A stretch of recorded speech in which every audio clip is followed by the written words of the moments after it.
I always thought summer days had a way of stretching time, long and lazy, golden and endless. But today felt different. Like the air was holding its breath, waiting for something to happen. And maybe I was too. I was sprawled across my couch, nursing a low-grade fever and a sore throat that had crept in overnight. My apartment smelled faintly of menthol rub and lemon tea, and the curtains filtered the sunlight into soft gold streaks across the wooden floor. The kind of light that makes things feel more intimate than they should. I hadn't expected anyone to check on me.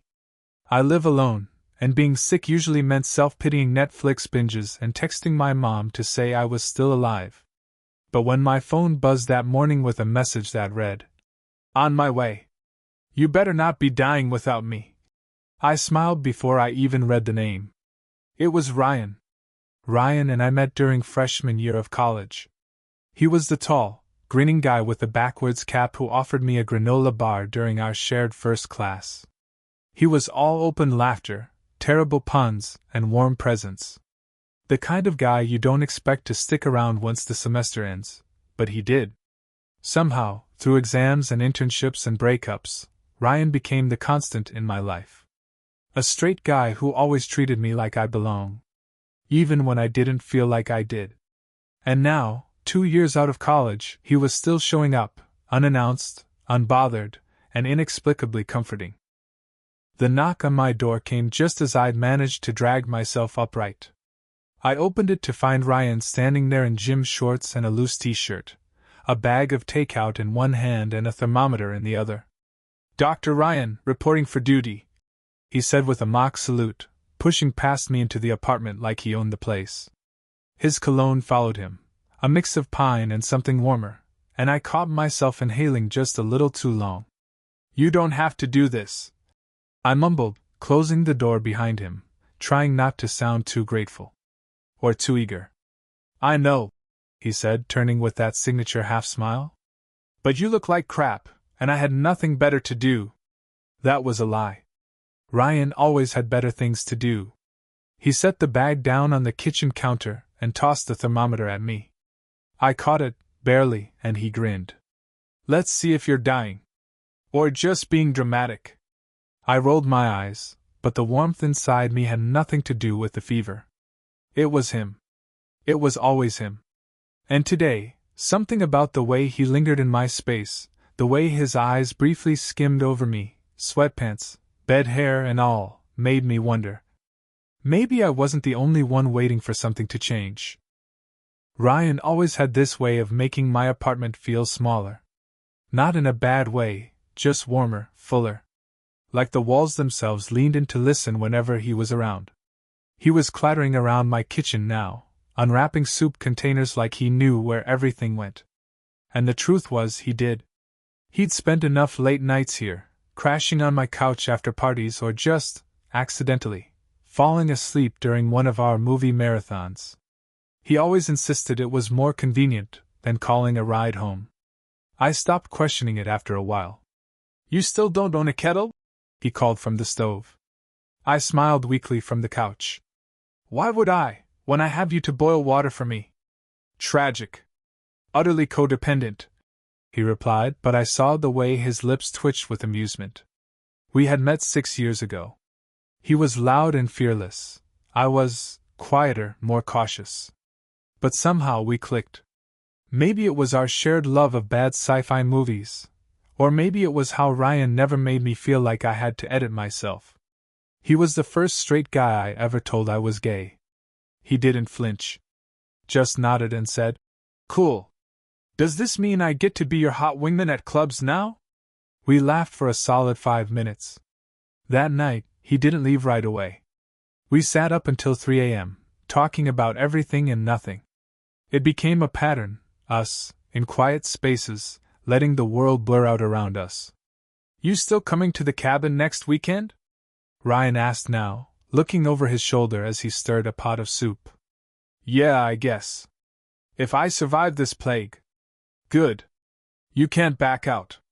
"I already called dibs on the bed with the window." "Of course you did," I said, raising an eyebrow.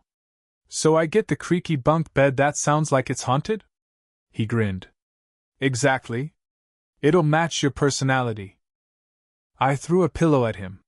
He ducked it easily, laughing, and I couldn't help but watch him a little too long as he turned back to the stove, his shoulders relaxed, the veins on his forearms visible as he gripped the spoon. Stupid things to notice. But I did. The cabin trip had been his idea. A few of our old college friends were renting a place in the mountains for the weekend. Bonfires, board games, no cell service. It sounded cozy. Isolating. Potentially dangerous, given the fact that I'd been nursing this slow-burning crush on Ryan for at least a year now. Maybe longer. I'll bring the whiskey, he said. You bring your charming personality and that sad little sleep shirt you always wear. I flushed. You remember what shirt I sleep in? Ryan didn't skip a beat. The one with the faded NASA logo and a hole in the shoulder. Iconic. I looked away, pretending to cough, but my heart was thudding a little too loud in my ears. Why did he notice things like that? Why did it matter? Later, when he handed me a bowl of soup and sat down way too close beside me on the couch, I felt the heat of his knee brushing mine. He didn't move. Neither did I. We talked for a while, just easy stuff, work stress, old classmates, that one time in college when I got food poisoning from gas station sushi and Ryan stayed up all night beside me, making dumb jokes and holding a trash can. That memory always lived at the edge of something deeper. Do you ever think about how different everything would be if we hadn't taken that econ class together? I asked quietly, surprising myself. He glanced at me, eyes soft.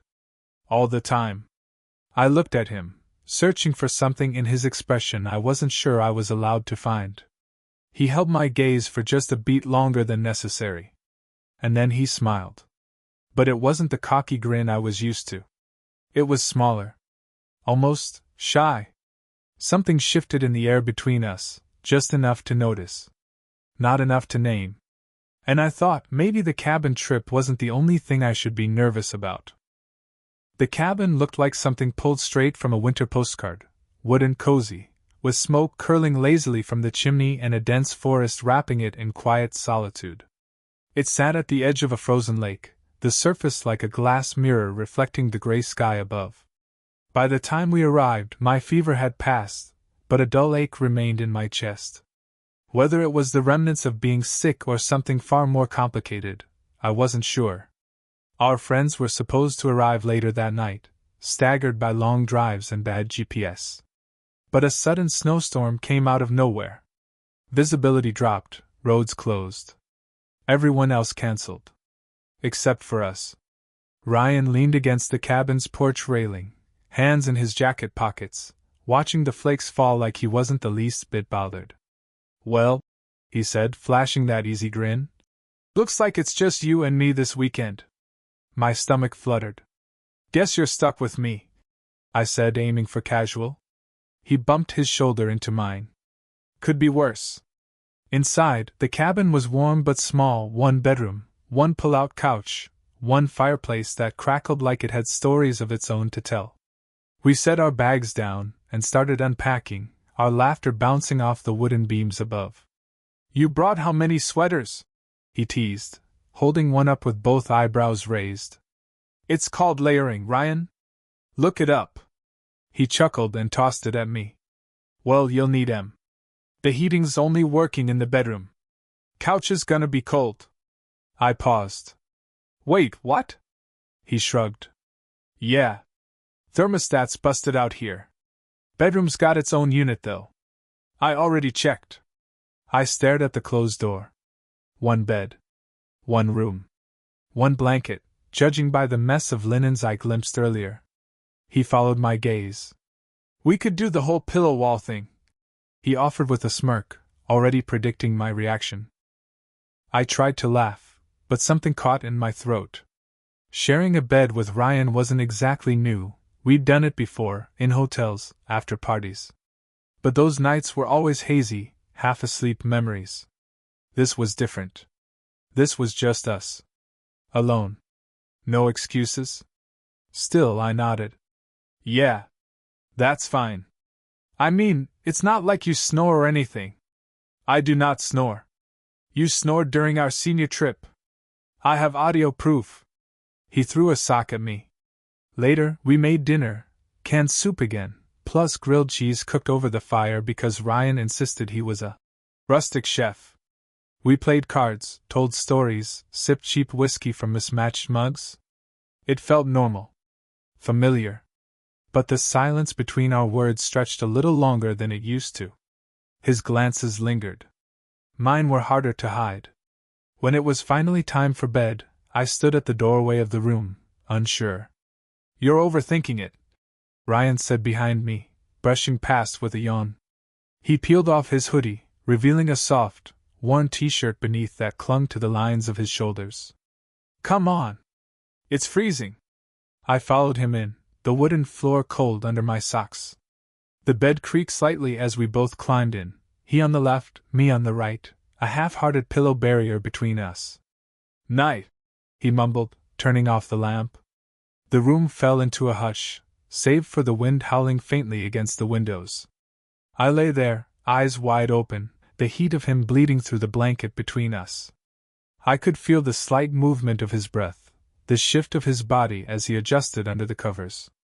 My skin prickled. Every part of me was painfully aware of how close he was. What if he could hear my heart pounding? What if he turned over and saw the way I was looking at him? A few minutes passed. Then his voice, quiet. You awake? Yeah. He shifted, propping himself up on one elbow to look at me. The shadows softened the lines of his face. Hey, he said, gently nudging my arm. You okay? I nodded. Just thinking. About what? You. Us. This. I smiled instead. Nothing important. He studied me a moment longer, then reached across the pillow wall and flicked my forehead. Liar. I laughed too quickly. He didn't move his hand. Do you ever think about stuff? He asked suddenly. I blinked. Stuff? Like if we'd met later. Or in some other way. My mouth went dry. What do you mean? He stared at the ceiling. I don't know. Just, sometimes I wonder how things might have been different. My chest tightened. I think about it too, I admitted barely above a whisper. His hand was still resting on the pillow between us. Without thinking, my fingers brushed against his. He didn't pull away. The silence that followed was loud. Terrifying. Charged. I didn't know what this meant. I didn't know if he was just tired, or tipsy, or testing me. But for that moment, neither of us moved. Our hands stayed right there, barely touching. His voice broke the quiet. This is kind of nice. What is? This, he said. Being here. With you. I turned to look at him fully now. Our faces were close, too close, and in the faint moonlight filtering through the window, I saw it again, the hesitation. The question. I'm glad it's just us, I whispered. He didn't reply. Just looked at me like he wanted to say something else, something big. Instead, he let his fingers curl just slightly around mine. And I lay there, heart racing, knowing we'd crossed into something we couldn't unfeel. I woke up before him. The room was still dusky blue with early morning light, and the heater hummed softly from the corner. Ryan was facing me, still half buried in the blanket, his hand, still, grazing mine under the covers. It hadn't moved. Neither had I. I lay still, staring at his face. There was something about the way he slept. Vulnerable, sure, but peaceful too. His lashes were darker than I expected. His mouth slightly parted. My chest ached with something I couldn't hold in anymore. I turned onto my back, staring at the ceiling. My throat burned. All night, we hadn't talked about it. The touch. The almosts. I couldn't tell if it was fear or hope holding my tongue hostage. What if I ruined everything? What if I didn't say anything, and that ruined everything? He stirred beside me, a soft groan escaping his throat. I looked over just as he blinked sleep from his eyes and stretched, arm brushing mine again. Mornin', he said, voice scratchy. Hey. He blinked at me, then sat up slowly, rubbing the back of his neck. We should probably start a fire. It's freezing. I nodded but didn't move. Ryan paused. Looked at me. You okay? I hesitated, then said quietly, Can we talk first? His eyebrows drew in. Yeah. Of course. I sat up too, pulling the blanket tighter around my shoulders like armor. About last night. His jaw tensed, just slightly. Yeah, he said again, softer this time. You didn't let go, I said. His eyes found mine. I know. And you didn't say anything after. I didn't know if I should. The air between us tightened, like the room itself was holding its breath. I looked down at my hands. I've been trying so hard to act normal around you. To keep things the same. But I can't. Not when. I stopped myself, hard hammering. Not when? He prompted gently. I looked at him then. Really looked. Not when I've been falling for you for over a year. Silence. A cold gust might have slipped through the walls for all I felt the. Naked, trembling, waiting for him to laugh, or leave, or do something to end the torture of not knowing. But he didn't laugh. Or leave. Ryan inhaled slowly. Then again. Like he needed the extra breath to keep from cracking. Why didn't you tell me sooner? He asked, voice thick. I shrugged helplessly. Because you're straight. Because I didn't want to ruin this. Us. He shook his head, his expression unreadable. You haven't ruined anything. Then why do you look like you're about to bolt? He gave a shaky laugh, pinching the bridge of his nose. Because this is the one thing I've been trying to make sense of for months. And I didn't know how. My heart stuttered. What are you saying? I don't know, he said. I mean, I do. I'm scared, too. I've never looked at a guy the way I look at you. That sent a quiet shock through me. And how do you look at me? He didn't answer with words. He just leaned forward, slowly, searching my face for hesitation. There wasn't any. Our lips met. It wasn't rushed or messy. It was quiet, like the room had gone still to make space for it. His mouth was warm, uncertain, but willing. His hand came up to cradle my jaw, thumb brushing over my cheek like he couldn't believe I was real. When we pulled back, both of us breathless, he rested his forehead against mine. I've been thinking about that for a long time, he whispered. My fingers tightened around his. So have I. He pulled back enough to meet my eyes again, and the vulnerability there nearly undid me. I didn't know what it meant. Still don't, completely. But I know how I feel when I'm with you. It's different. Better. Real. I reached up, brushing a strand of his hair from his forehead. You don't have to label it, Ryan. I needed to be honest. Even if it meant losing you. You're not losing me, he said firmly. If anything, I think we've been finding this together, without realizing it. I smiled through the tears I didn't know. He pulled me into a slow embrace, holding me against his chest. His heartbeat thudded steadily under my ear. Safe. Solid. His. We stayed like that for a long time. Wrapped in each other, wrapped in warmth that had nothing to do with the fire crackling in the next room. Eventually, I felt him whisper against my hair. I don't know where this leads, but I want to try. I nodded against him. Me too. When we kissed again, it was deeper. Still gentle, but more certain now. His hand moved to my waist, mine to the back of his neck. It wasn't perfect, our noses bumped, we laughed into each other's mouths, but it felt right. It felt earned. When we finally laid back down, tangled in the same blanket, my head tucked beneath his chin, his arm around my waist, I felt something I hadn't in years. Peace, he whispered.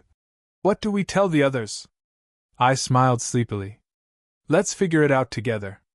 Ryan laughed softly, then kissed the top of my head. And just like that, the tension that had haunted every glance, every touch, every almost between us, melted. It didn't matter where it would lead. What mattered was that it was real.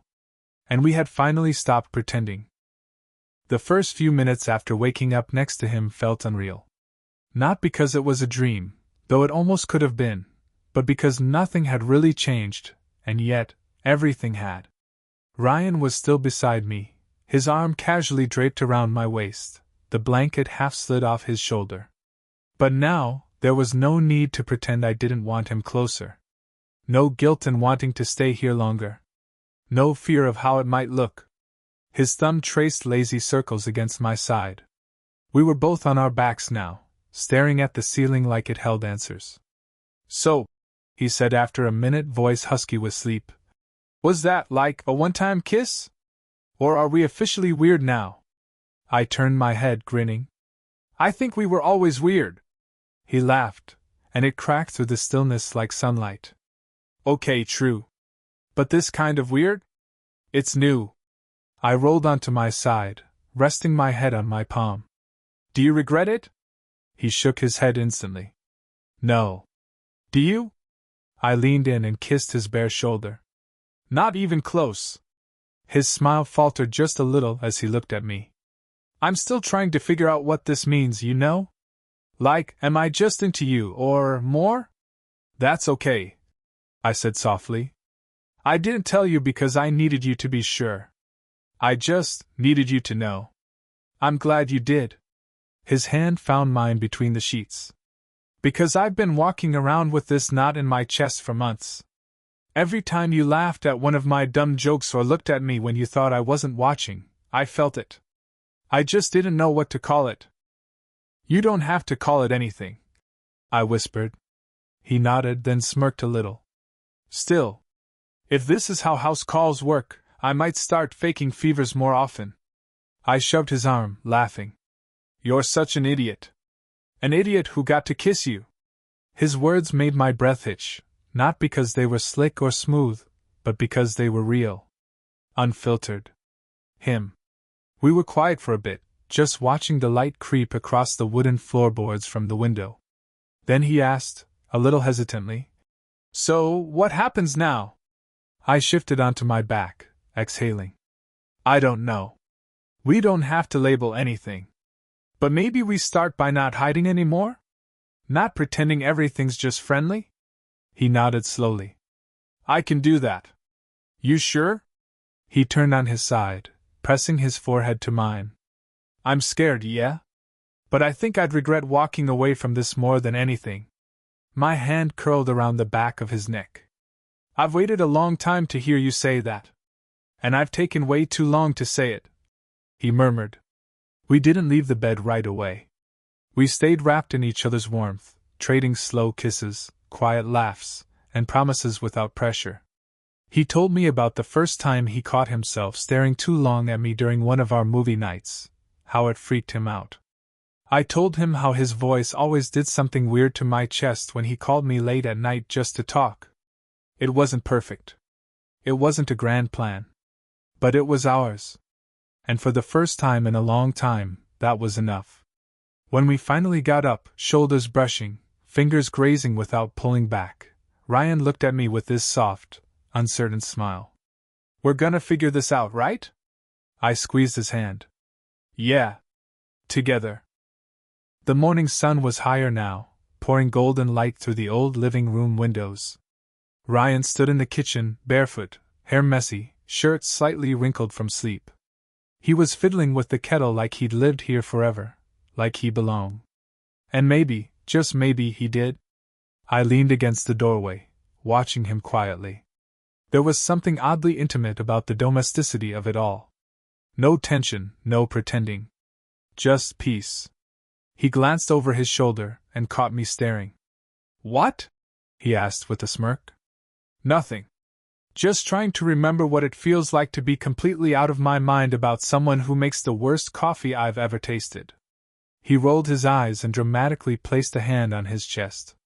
"You wound me." I stepped into the kitchen, taking the cup from his hand before he could pour anything. "Let me handle the caffeine. You just focus on looking confusingly attractive in my hoodie." Ryan blinked, then glanced down. "This is your hoodie. You've been wearing it for 2 hours." He grinned and tugged at the sleeves. "Guess that makes it mine now." There it was again, that subtle shift. Flirting, yes, but with something real underneath. He was claiming space, bit by bit.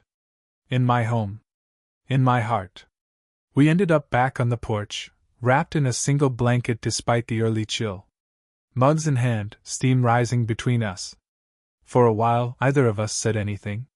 Just watched the morning roll across the quiet street, everything ordinary except for the way his knee leaned lightly into mine. Then Ryan asked, voice lower now, "Do you think this is gonna work?" I didn't answer right away. I let myself feel the weight of the question. It wasn't just about attraction or affection, it was about uncertainty. About stepping off a ledge and trusting the other to catch you. So I reached into my pocket, pulled out the small stone he'd skipped across the frozen lake 2 days ago. The one he swore looked like a heart, even though it was jagged and weirdly shaped.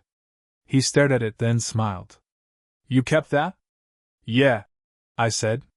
"Because it reminded me that even broken things have meaning." Ryan looked at me like I'd handed him a universe.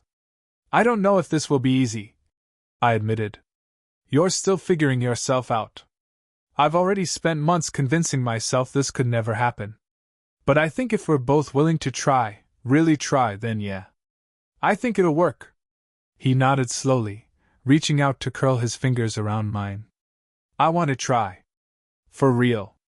I looked down at our joined hands, warm and firm and not hiding anymore. "Good," I whispered. "Because I'm not letting you pretend this didn't happen." He chuckled softly. "Not a chance." There wasn't some dramatic promise or sweeping kiss. Just the quiet certainty of being understood, of being chosen, of finally being seen. That meant more than anything else ever could. When he leaned his head onto my shoulder, and I rested mine lightly against his, it felt like the start of something neither of us had language for yet.